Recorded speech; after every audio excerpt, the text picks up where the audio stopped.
Welcome back to the channel, everybody. I'm Dino.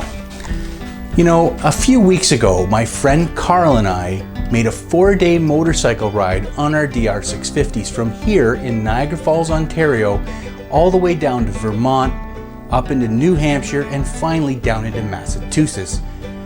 Now, I've already made a video on our trip to New Hampshire where we actually climbed Mount Washington, which is the highest mountain east of the Mississippi. And if you wanted to watch that video, I'll leave a link somewhere in here, probably down in the description, so that you can enjoy that video too if you want. Now, we traveled again over 2,100 kilometers in that 4 days, so it was a fairly long trip.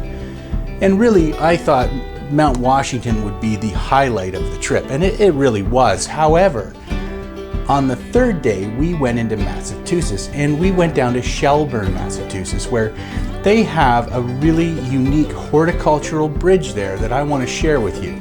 So I decided to make a second video today and sort of bring you along. People who know me know that my background is actually in ornamental horticulture, so this was quite a nice discovery that we made, and I want to share it with you. So why don't you sit back, grab yourself something cold to drink, and enjoy Dino's Tinker Shed. I've got 2,100 kilometers of bug guts to get off this thing, so I'll see you in a minute.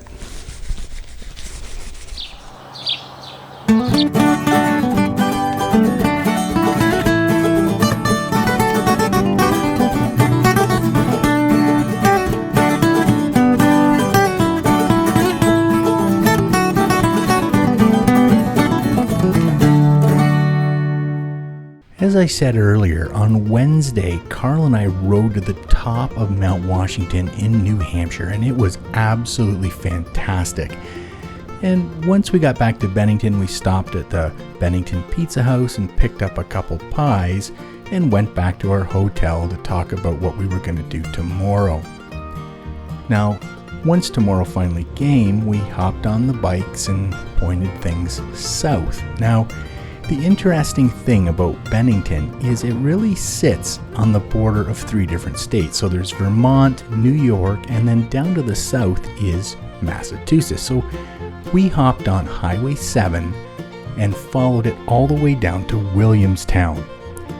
Once we got there, we sort of headed east on Highway 2, which is the Mohawk Trail, which is a scenic road.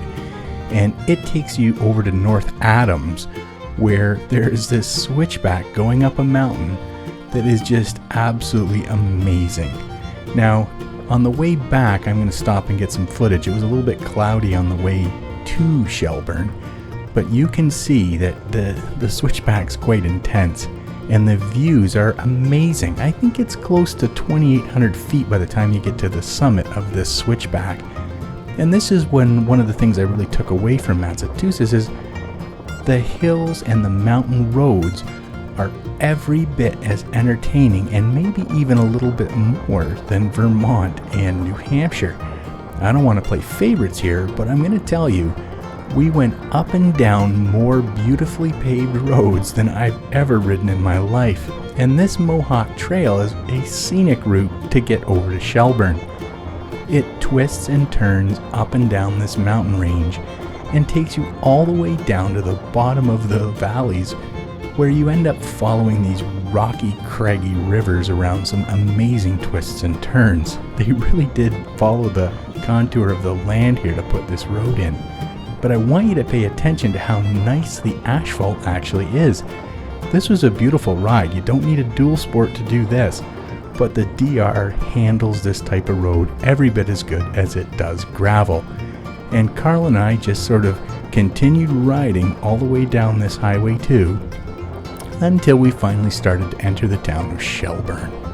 And it is just a quaint little town. It's just absolutely amazing to visit.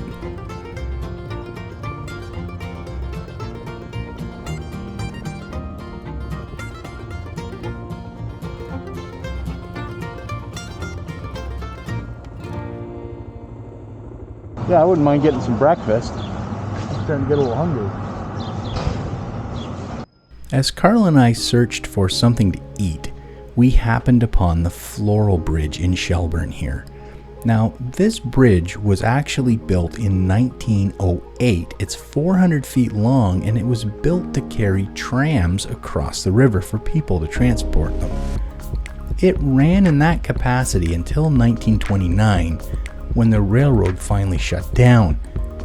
It wasn't too long after that the bridge was redeveloped as a floral bridge, and in 1983 it was renovated again at the cost of about $500,000. The town worked with a local horticulturalist, and the bridge was renovated with over 500 different varieties of perennials and climbing vines and shrubs. The ends are bordered with beautifully landscaped gardens, and you can even see here where people donate money, and they even have a plaque to their World War I and World War II veterans. It is really an amazing place to visit. I was also very interested in the way many of their buildings had rooms that were built and cantilevered out over the Deerfield River. It was really neat and really quaint. Now, the Deerfield River drops down here into these potholes at Salmon Falls, which is in a traditional fishing area for the Mohawk people of the surrounding area, and it is absolutely beautiful and breathtaking. We finally did find a place to eat, and after we enjoyed a nice little meal, we got back out on the road and headed back towards Vermont.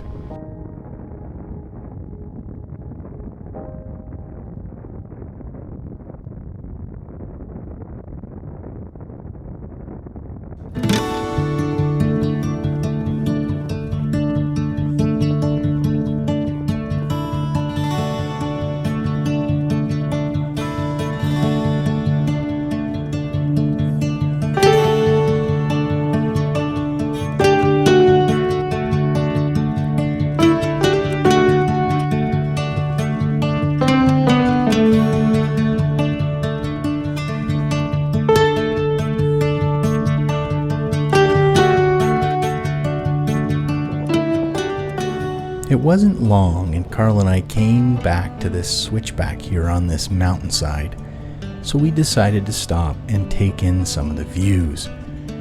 This particular viewpoint gave a great panoramic view of the valley down below. I think that might be North Adams that we're seeing down in the valley down there.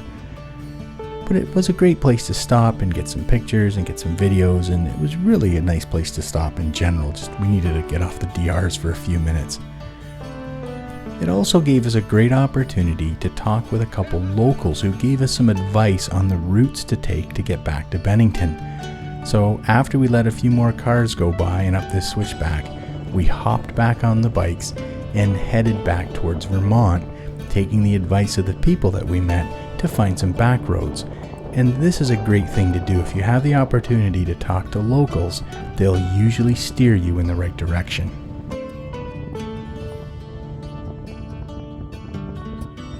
And those people that we stopped to talk to provided us with some information on how to use some of the back roads to get back around over to Vermont and back into Bennington. Some of these roads were paved like this one, but they took you through some of the backcountry and some of the local areas where people sort of live, and you can see all of the dwellings and that are in on these back roads are much different than the ones that are along the main highways. These roads still went up and down through the mountains, but eventually it became mostly gravel, and it was traveled pretty heavily by the locals. It was surprising how many cars were coming at us. There's a lot of homes tucked up inside these hills, and it had me wondering, how in the heck did they get all the snow removal done around here? It's just crazy.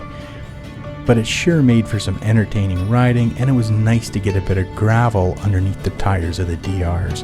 This is why we ride these styles of bikes.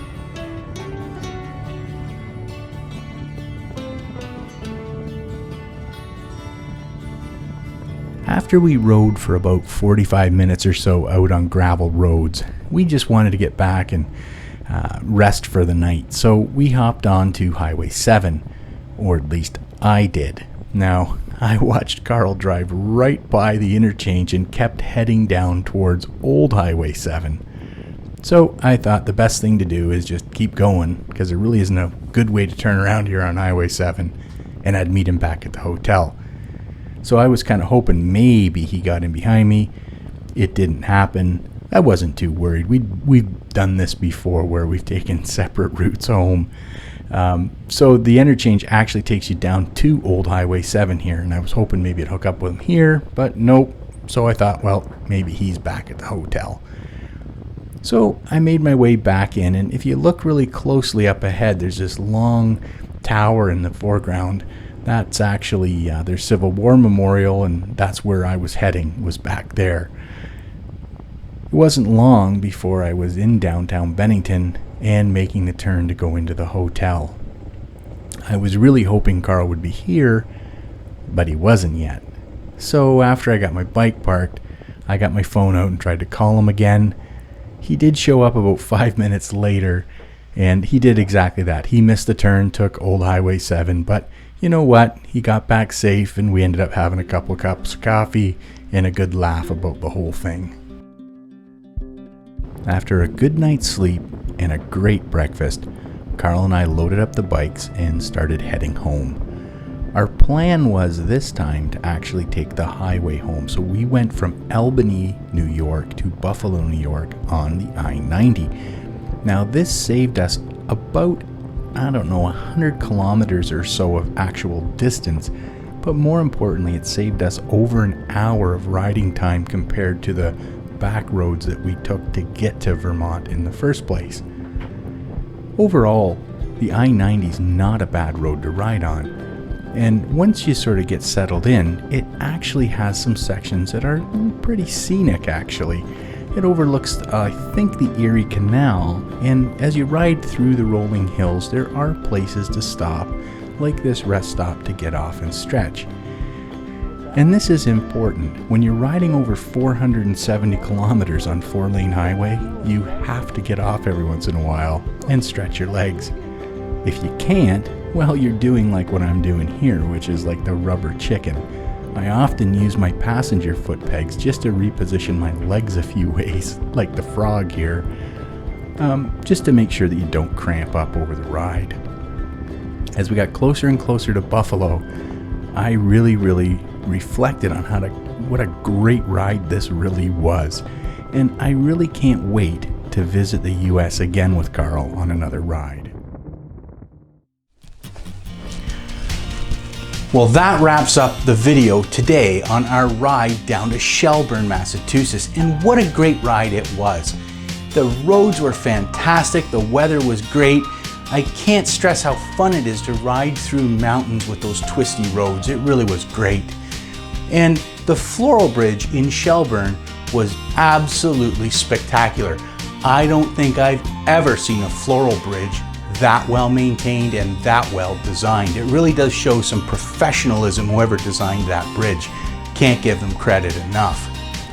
Now, the DR ran fantastic throughout this entire 2,100 kilometer trip. Where I was really impressed with it though was our ride back from Vermont all the way to Buffalo, New York. We decided to save a bit of time on the way home, and we took the I-90 all the way from Albany, New York, all the way up to Buffalo, New York, which was probably about 500 kilometers. I'm not 100% sure. The DR handled that really well, even though my gearing is probably a little bit lower than stock. I think I have a 1442 on the bike right now. So it would do 60 to 70 miles an hour without too much problem. But it really liked to sit around 60 to 63 miles an hour, and that's where it was really comfortable on the highway.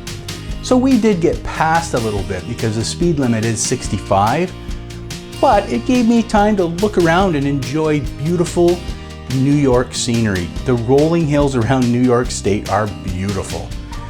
Now, the only thing that I had that was a bit of a problem is my front tire is just about done. That last 2,100 kilometer trip really gave some interesting tread patterns to the front. I checked the air pressure a few times and it was right. I had it set where I wanted it to be, but I just think the tire was it's older.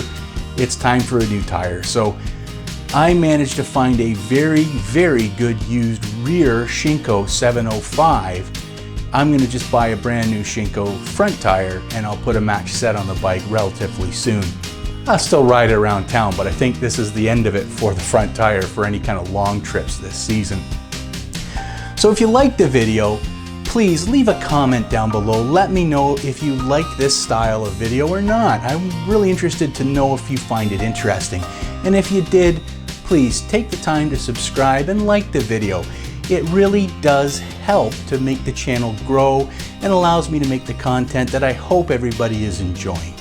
So until next time, I'm almost done cleaning bug guts here, but I've got a little bit more to go. So I'll see you soon next time here on Dino's Tinker Shed. You have yourself a great day. Bye for now.